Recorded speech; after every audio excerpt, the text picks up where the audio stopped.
Hi, welcome to another edition of Mortgage Talks. I'm your host, Adam Hires, and I have an awesome, amazing guest here, Tyrell. Want to introduce yourself? All right. Thanks for having me, Adam. It's a great opportunity. I'm looking forward to it, and I'm just excited to be with a heavy hitter like you, especially in this local market, killing it, and just providing great service to everyone. So Yeah. appreciate it. Appreciate you being on, and Tyrell's being very modest. He's does a lot of good stuff out here, and definitely looking forward to the knowledge bombs you're going to have. And you know, as we're talking to my mortgage clients that are trying to, my coaching clients are trying to grow their business, and it's always good to have perspectives outside of just mortgage loan officers. And you being in real estate, and you got all these other ventures you have to understand what their perspective is from different sides, and so they can really be coached up, right. Coach themselves up, and think like what they need to do, what value they need to provide for their clients, to their real estate partners, et cetera. So definitely want to dive into that as we go. So definitely want to encourage you today, go to hirescoaching.com. Download your free 12-week business transformation playbook. It is chock full of the right questions to ask yourself, and to be able to write in this thing and really just gain the traction you need to grow in the second half. Right now, mortgage loan officers some of you got fat and happy. I've talked to mortgage clients, mortgage coaching clients now, where they've got fat and happy on some refinances, and refinances, they just come and go. They come and go. And, I was talking to a client yesterday that she is doing 10 loans a month now, but really when you look at her business, only 2 to 3 of those are coming from purchase deals. Okay. So that is a big red flag. And a lot of people have that red flag going right now because they've concentrated on this refinance boom. And when the boom booms you, you got issues. You have to, right? It just boom, it just busts. So you definitely have to understand that. So when we dive in today, we want to understand like what your perspective is, and just out there, you have to concentrate on purchase business, partnerships, referral based business. And now there's different ways you can get business, but referral based is absolutely key in a local market. Also, got this brand, look at that, powerful. You like that? Man, yeah. Powerful. Sleek. It's chock full of the right things to put in this to run your day. So my coaching clients get that as well. That's not free yet, but hey, you know what? You talk to me enough, maybe you mortgage clients out there, potential mortgage clients, coaching clients, I may be able to send that to you. There you go. But so good. So hirescoaching.com, get to it. So Tyrell, so tell us a little bit about yourself, what you got going on right now. By the way, we are at Jake's Cigar Bar in Nicholasville, Kentucky. This is an amazing spot. This is a little piece of heaven right here. If you don't like cigars, well, I mean, I'm sorry, but these are good cigars. Christoph is what I like. What do you got over there? I don't know. I just wanted to grab something light because I want to be prepared for this interview, so I didn't want to do nothing too crazy. Yeah. Just keep it simple. Yeah. We didn't get any bourbon. There's a great bourbon back there. No.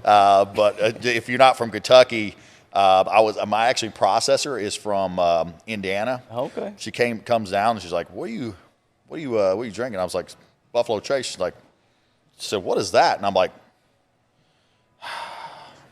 got a little. And come on, Indiana. Come on, Indiana. That is a great bourbon, right? Yeah, it's Kentucky. So there's a lot of great bourbons back there. But anyway, love Jake's Cigar Bar. We've been here a few times. But anyway, so what do you got going on? You got real estate going. You got. I know you have a lot of rentals. You got a lot of different ventures, and you're being successful in a lot of them. So, tell us about that. How did that come about? How are you balancing your day, et cetera? Okay. Well, just like a brief little bio of myself. I'm Tyrell Hayden, originally from Mount Sterling. My last 2 years of high school, I came to Lexington, went to Lexington Christian Academy, then I went to Western, played 4 years of football in Western Kentucky, got a management degree, came back, worked in property taxes downtown for a couple years, and I just start talking and mingling with the property owners when they came in and pay the property taxes, and I was just really intrigued on kind of like the freedom they had and how they talked about how what real estate has done for them and their family. So eventually, I took the big leap of faith and kind of grew my cleaning business that I had at the time, and I just kind of went to full-time real estate investor, and also I was trying to grow my service business. So that's kind of how I got started. Where I'm now is I grew my service business, which we service the property management company that I'm with, which my license is with, which is Lexington Rental Homes. Which is also Bluegrass Property Exchange, which is the real estate side. So I grew my service business, and then I actually acquired more rental properties. So I just start seeing the process more, start seeing how much real estate can really benefit me if I really put my time and effort into really acquiring real estate and actually, instead of me working in real estate, have the real estate work for me. So I have the service business, and I start buying more rentals, and then I started a landscaping company. Me and my brother's the co-founder. He has a love and passion for landscaping, so I said, why not make some money off this, and also eventually for us to kind of create some passive income, and also maybe a chance for him to leave his full-time job and actually grow it to something big where it's kind of full circle. I got the service business that service the rentals, so we just make sure that everybody's taken care of, all the tenants are taken care of, and then the landscaping company is just a kind of a benefit for us to kind of help maintain and keep up with our rentals, and also people appreciate that the mowing and landscaping is included. So nice. when they see an owner is taking the time and effort to take care of their property, then that kind of entices them to be a better tenant, and that's what I want. I want to provide a great service, because really I always call my clients, because they're paying me each month for me to provide them a great service. So I want to provide them a great service as being like a rental client, and part of that is mowing, landscaping included, returning calls, trying to be up on the service orders and any kind of issue they have while they're a client of mine in a piece of property that I own.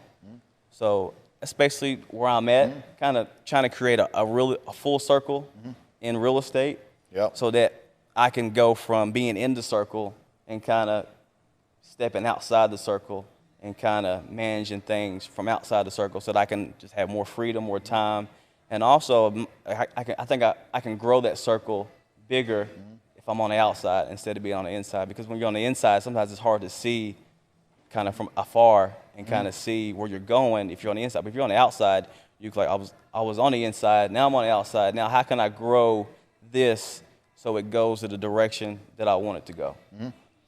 Well, I love it. So I shared I did a short video talking about this podcast going to come on here, and the quote that I used was from Inky Johnson. I love Inky Johnson. I'm not sure if you ever, but perspective always drives performance, and you got that perspective right outside the circle. You got the perspective to step back and say, hey, what can I do to, one, you're leading with value, right? Like that's what you're doing. You're leading with value. I want to make sure that they're taken care of, and I'm not just this landlord, or I'm not, whatever. I am trying to lead with value, and this can, and you're looking at the long-term game, right? You're looking at how can this potentially, one, them love where they are, stay longer, or potentially, right, you can sell them something, you can sell them other services, et cetera. And so that's beautiful. And so perspective always drives performance. And I think, I'd love to actually get that as well from you, because there's more to you than just you're doing this. Because when I'm coaching clients, I'm coaching my mortgage coaching clients, is that there's always more to it than X's and O's. I talk about all the time. It's not just, okay, well, you got to call a certain amount of people, you got to do a certain amount of things. It comes down to why. It comes down to what your perspective is and what your, what drives your routines during the day. Right. So like I think you had posted something, you talked about before, like you're up at like 4 something in the morning. 4:30 in the morning. Right. That's awesome. So you're on the grind. Like, where does all that come from? Where does all that drive and intensity of with the perspective of driving that performance that you have every day? I'd love to hear that. Oh, it's part of the system. It's part of the process. I know when I first started the business, I was able to get up at 8:30, but I only had a little bit of what I'm doing now. So every time I added a piece to my business, I want to be more prepared for the day and for that business. So I started at 8:30, then added this part of the business. So I need to get up at 8, and then I got to a point where now with kids, I have to get up at 4:30 because I need that alone time to myself to kind of have a clear head and think. So at 4:30, I'm getting up. I'm downstairs, organizing, cleaning up, and I'm just roaming around thinking about my day, thinking about what I need to do, how can I get better. And what it does for me, it just gives me a clear mind. And I think someone who has a clear mind and is clearly focused can really go after what they really want to go after. So I just think that you got to find, I guess, like inner peace, and you got to find an inner understanding of what you really want to accomplish and how you want to do it. And for me, it was getting up at 4:30 and making sure that I'm prepared to really be successful for the day. Because if I'm successful for the day, then I can wake up the next morning and be like, okay, it's time for me to be successful again today. Because what I did yesterday really didn't matter for the next day. Because every day you have to find a way to show up and be there and listen. And when I say listen, you got to listen to yourself, listen to your clients, and then once you kind of have those things like in your inner focus, then it just helps you to be able to be a great provider and and provide a great service to your clients. That's awesome. So I have this shirt and this mantra: no choice for growth, legacy, impact. And it sounds to me like you've put yourself in that no choice, growth, legacy, impact. You're trying to grow every day. You're trying to make an impact, and you're trying to leave a legacy, I'm sure, for your family and for just the legacy is all encompassing. And so it sounds like you're doing that. And in, for example, and you talked about it too, as I have in this planner, it's the powerful one of those is your energy, right? And so energy comes from so many different things, and you are creating energy right off the bat because you're focusing in on the growth and the legacy and impact that you're going to make, and you're also getting that clear mind. It's giving you energy.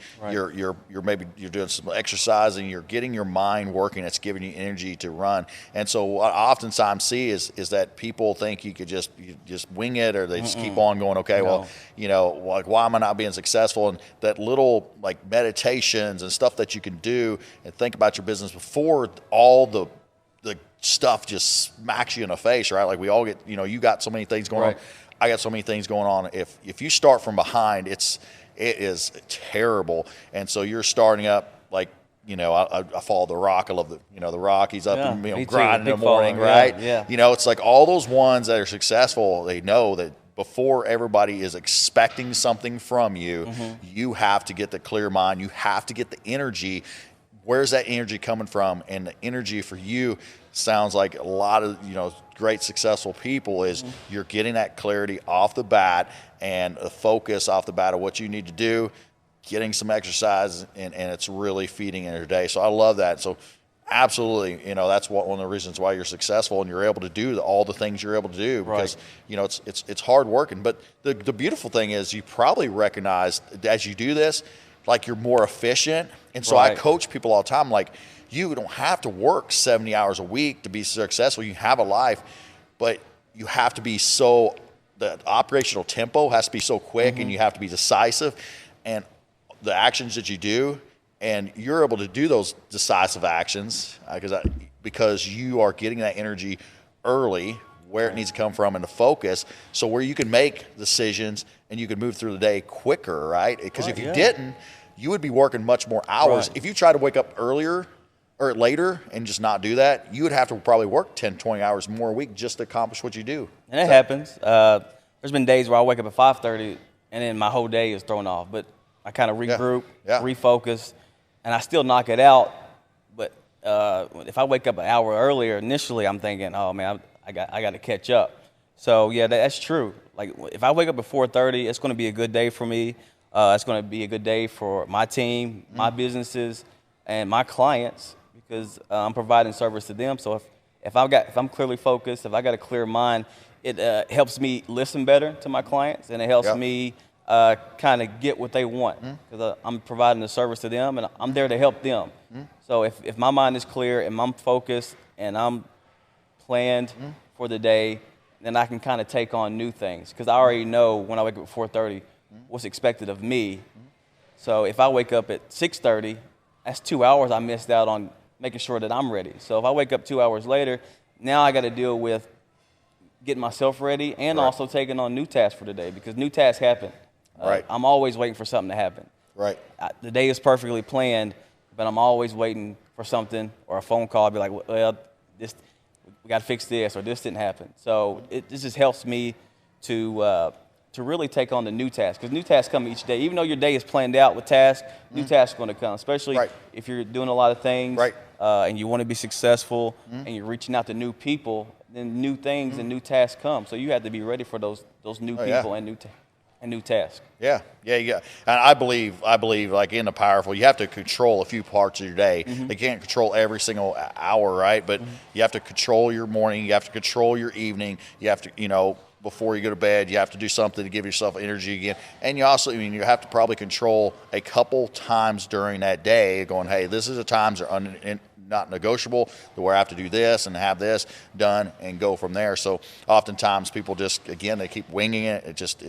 It snowballs, and then you never get accomplished what you're going to. And we know that, as a loan officer as well, we know that. And when I'm trying to get a new coaching client, or I'm coaching a client, or whatever I'm doing, like that takes a lot of energy, right? It takes a lot of focus. And then when we're behind that 8 ball kind of thing, then though we lose money, because we're not as focused. It's kind of like, so you ever try to talk to someone that they're trying to text at the same time, right? You don't have this critical conversations, and that's what happens when we're mucking up our day and not controlling a few parts of a day. So I love it. And so I want to talk about I think this could really apply to anybody in business, anybody trying to get business from somebody, a referral partner. But when we'll talk, because obviously a lot of the audience is mortgage loan officers. There's also other business professionals, what they can definitely learn from this.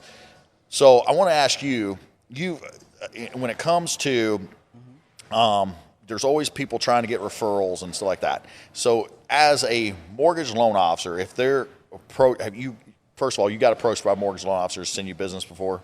Yes. So, okay, let's talk the good, bad, and ugly. Let's talk about, well, first of all, let's go to ugly first. What turns you off the bat if somebody's calling you as a mortgage loan officer? A turn off is someone just sending me rates. Say, hey, rates are low. Okay, the rates are low. Okay, do you have any clients you can send me? Those are the bad. The rates are low. Do you have any clients you can send me? This is what I got going on. There's no communication on how can I help you. What listening. I think a lot of people, especially in business, and then kind of referring to mortgage officers, they're not listening. Especially at first, you got to listen. If you really want someone's, respect and attention, ask them. Say, how can I help you? What do you need? What is something that I can do that other mortgage loan officers haven't done? How can I make the process easier for you? How can I make the process easier from you getting a potential buyer to getting them approved? How can I make that process easier for you? Because if you make that process easier for me, then I know, okay, I got a potential buyer. I need to get them to Adam. Because Adam is going to take care of them. He's going to update me where they're at.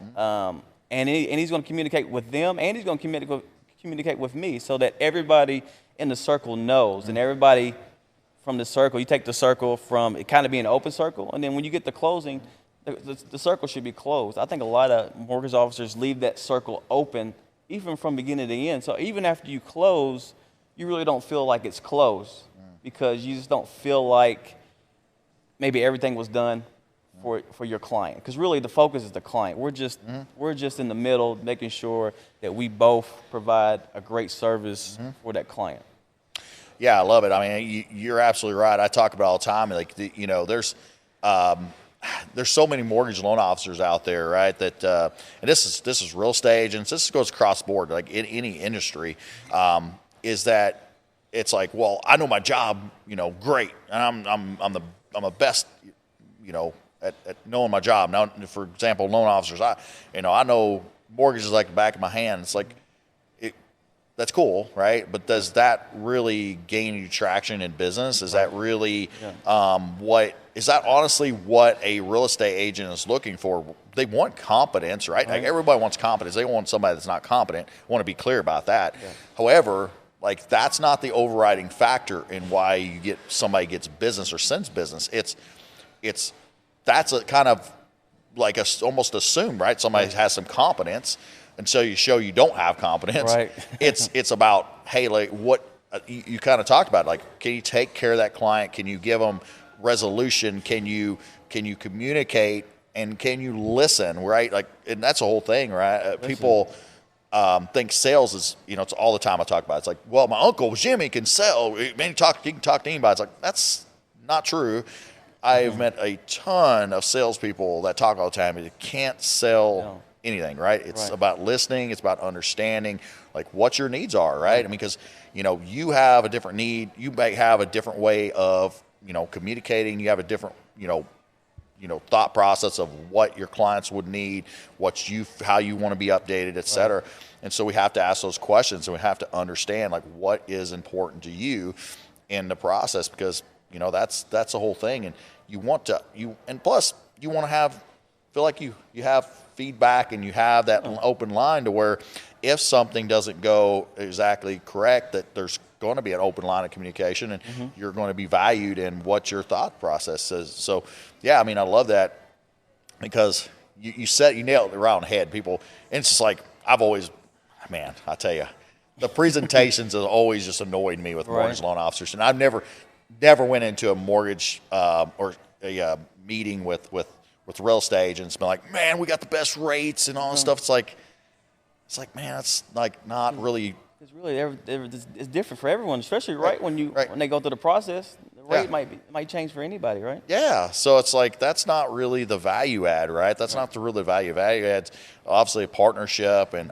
understanding and knowing that, hey, listen, at the end of the day, you're going to be in that foxhole trying to get that thing closed, and you're going to try to communicate with everybody and make sure everything's a smooth process, and that's a part of that is asking you questions, right? So, yeah, and I see it all the time. So that's great that you say that, because if you out there are just talking about rates, right, all the time, and I got the best rates, and we're sending a rate sheet, like it's like you think that all of a sudden, like, Tyrell over here is going to be like, oh my gosh, you got such great rate. I was going to send you all my clients. Like, I don't even know whether you can do a good job. It's not humanizing a process. And a mortgage and anything is humanizing a process, and that's because every transaction is different. Every transaction is different. You might have the same client, but the transaction will be different than it was previously with that client. So you got to keep in mind with that. So transaction will be different, but it'd be good to know that they know Adam's going to be the same. He's going to be he's going to be attentive to me. He's going to make sure that I'm taken care of. So the rate might change, the transaction will change, but I think people want to know, is the person I'm working with, are they going to change? Are they going to be happy, go lucky in the beginning, and then when we get towards the end, they're turned off of me, or are they going to be happy, go lucky at the beginning, and then are they going to help you get through the process, and then they're going to be happy and go lucky for you at the end because they helped you accomplish something that a lot of people have been working for their whole life. Some people save their whole life to purchase a home. So they want to be taken care of. And if they feel like they're being taken care of, that eases their mind, and it makes them want to come back. Okay, he took care of me. I know he does 100 transactions a month, but he made my transaction feel like mine really cared to him. So I think that's what clients want to feel. It's not about what you say. It's really how you really make someone feel. Yeah, absolutely. Yeah, that's you said it. People forget what you said. But how you made them feel is what they really remember. You're absolutely right.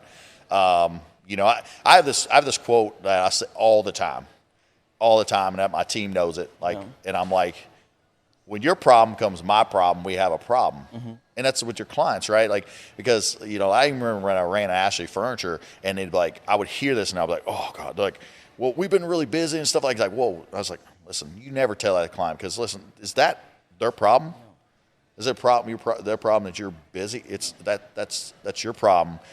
Now you become, you're shoving off to their problem, and they should have a problem, right? And so we have to make sure that they know they're taking care of it. I think you said it before, is where, you know, the open line of communication is that when I'm talking to a client, like, you know, there's so much that goes into a mortgage. And I've heard mortgage loan officers even say, like, man, I go through everything. And I'm like, well, that's just horrible.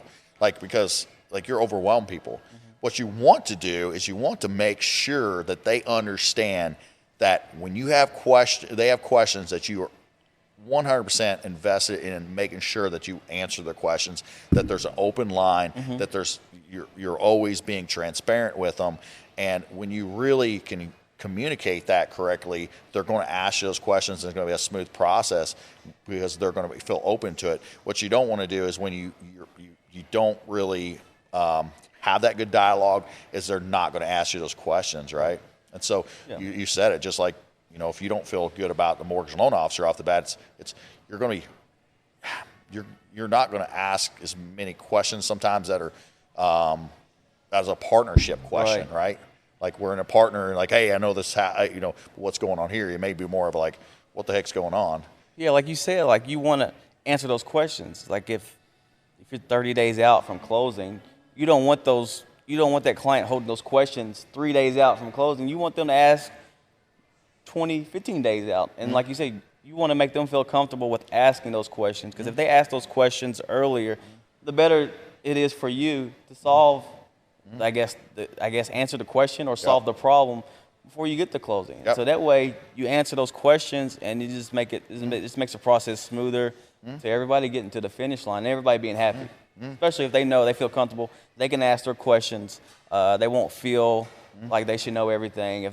If they feel open to asking the questions, especially early in the process, it makes it easy for them, eases their mind. It makes it easy for you too. You're like, okay, I've opened myself up and asked them if they have any questions, communicate with me. And then if you feel like you're getting the questions asked to you and you're answering them, you're finding solutions, then it makes you feel good too going into closing too. Yeah, I mean, I repeat that several times in a first initial conversation, and after they go into contract, like, I tell them, you're gonna have more questions. I understand that. We understand that. Myself or my team can answer it. If somebody doesn't answer on my team, like, you call me directly, text me directly, I will answer that question for you. Like, and I repeat that a couple times. You're going to have questions. I don't say, you know, if you have questions, like, when you have questions, you're going to have questions. And I want you to understand that, really, please, out of this conversation, understand that we will answer that question. And if any time that my team has not answered that question, you can call or text me directly. We'll answer that. So you're going to have questions. That's totally fine.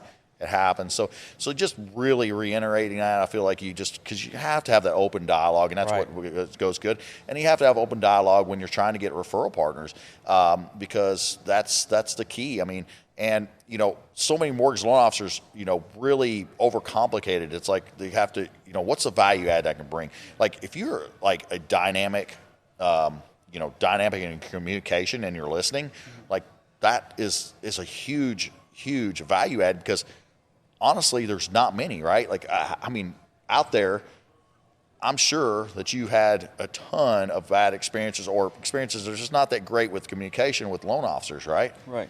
Yeah, because a lot of times emails, I think every realtor might get 20 emails of, say, rates are low. Yeah. Good time to buy. Okay. Where's the email and say, hey, how can I help you? Is there anything that I can do as a loan officer to kind of help your business?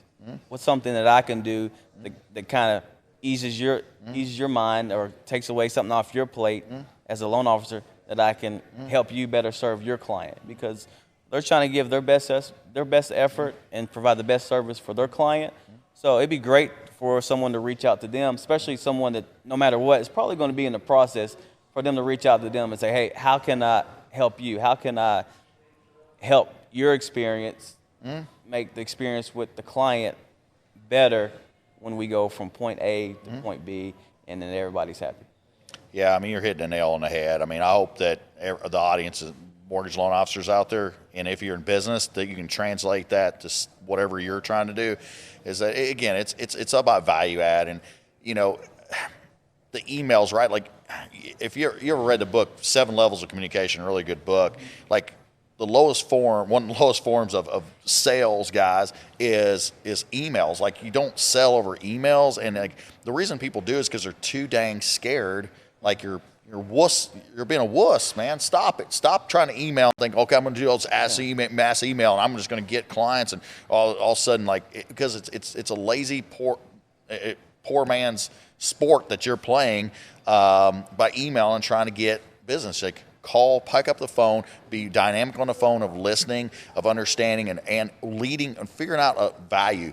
In this planner, actually, as well, I have, like, what value will I add today? Okay. Like, think about what value you're going to add before you start calling people and going, well, I'm going to call Tyrell over here. What it could be, like, with you and I now, it's right. My value. I think our value add with each other is just, like, we enjoy, like, the fact that, like, we're both really doing real well, and we just kind of have some good business discussions, like, you know, and I think that's that right. And so that's different for everybody. Like, what value add you're going to bring to someone, and you have to think about that beforehand. And the value add is not just like, well, I got low rates and stuff. That's not a value add, guys. Like, it's not a value add. Stop it. Like, first of all, if you're working at the bank that has the lowest rates all the time, you're probably working at the wrong one anyway. Honestly, because your service level, enough business, right? Service. I mean, listen, it's like you can't have it all. You can't. Like, it's funny because you get recruited, right? It's like, we have the lowest rates, we have the best service, we have the best comp. It's like, that doesn't exist, guys. Like you can have 2 out of 3, but you can't have all 3. You can't be the highest paid, best rates, and best service. One of them's not going to be there. Right. For me, you know, I want a heck of a service, right? Levels. I want good rates. I don't need the bottom, and I want good pay. But I don't need the top level in each one. The service, I want the top level. I want them to move quickly because I can do more deals, and I make sure people are taken care of and stuff like that. But, you know, yeah, this is great because there's different value adds we can bring to people, and you're hitting the nail on the head because there's so many people out there that they just keep on trying to call or email and say, here's the lowest rates. It's like, that's not the value add. You know, learn about the person, understand who they are, ask them, you know, what it is. And I'll tell you, here's a good thing I always tell people as we kind of wrap up here is that, you know, there's always 2 truths. And so I was talking to a coaching client yesterday. He's like, well, you know, man, like, you know, what about people having, you know, a loan officer, and I was like, well, listen, know someone was, I mean, will, and just say, hey, that's awesome. You know, like, what do you like about what they do, you know? But I said, you know, he's from California. And I said, you love where you live? And he's like, oh, I love where I live. Right. I said, let me ask you this. If you could live anywhere else in the world, where would you live? And he said, Italy. Oh, wow. Okay. So it's just like that with loan officers. I said, listen, here's what I'm going to tell you. There's some real estate agents that send me business that you literally couldn't drag them away from me. We're just, you know, they'll do personal loans with me. They love me, right? But those are only so many.